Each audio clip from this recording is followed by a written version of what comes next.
श्रीगणेशाय नमः।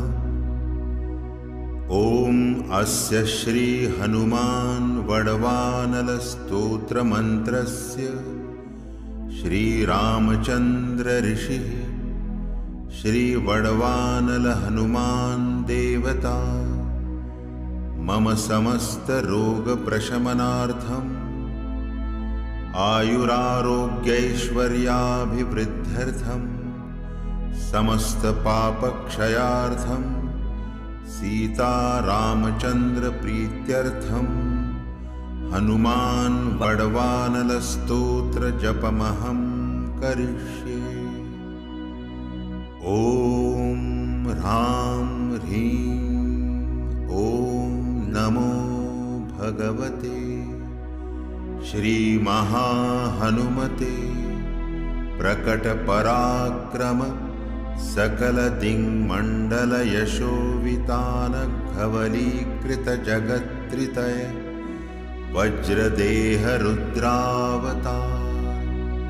लङ्कपुरीदहन उमा अमलमन्त्र उदधिबन्धन दशशिरः कृतान्तक सीताश्वसन वायुपुत्र अंजनीगर्भसम्भूत श्रीरामलक्ष्मणानन्दकर कपिसैन्यप्राकार सुग्रीवसाह्यरणपर्वतोत्पाटन कुमारब्रह्मचारीन् गम्भीरदान सर्वपापग्रहवारण सर्वज्वरोच्चाटन डाकिनी विध्वंसन।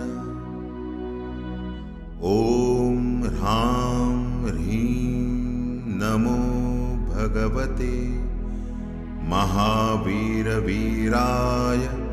सर्वदुःखनिवारणाय ग्रहमण्डल सर्वभूतमण्डल सर्वपिशाचमण्डलोच्चाटन भूतज्वर एकाहिकज्वर द्वाहिकज्वर त्र्याहिकज्वर चातुर्थिकज्वर संतापज्वर विषमज्वर तापज्वर माहेश्वर वैष्णवज्वरान् छिन्धि छिन्धि यक्ष ब्रह्म राक्षस भूत प्रेत पिशाचान् उच्चाटय उच्चाटय। ॐ ह्रां ह्रीं ह्रं ह्रैं ह्रौं ह्रः आं हां हां हां हां औ सौ एहि एहि एहि ॐ हं ॐ हं ॐ हं ॐ हं ॐ नमो भगवते श्रीमहाहनुमते श्रवणचक्षुर्भूतानां शाकिनी डाकिनीनां विषमदुष्टानां सर्वविषं हर हर आकाशभुवनं भेदय भेदय छेदय छेदय मारय मारय शोषय शोषय मोहय मोहय ज्वालय ज्वालय प्राहारय प्राहाराय सकलमायां भेदय भेदय।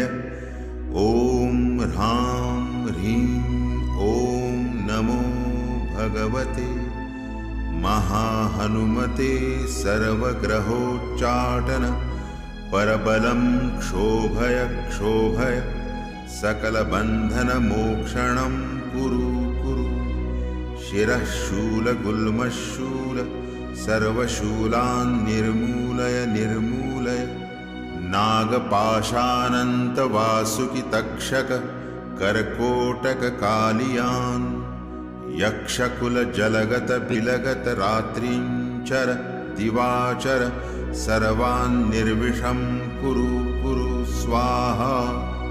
राजभयचोर भये परमंत्र परयंत्र परतंत्र परविद्या छेदय छेदय स्वमन्त्र स्वयन्त्र स्वतन्त्र स्वविद्याः प्रकटय प्रकटय सर्वारिष्टान् नाशय नाशय सर्वशत्रून् नाशय नाशय असाध्यं साधय साधय हुं फट् स्वाहा।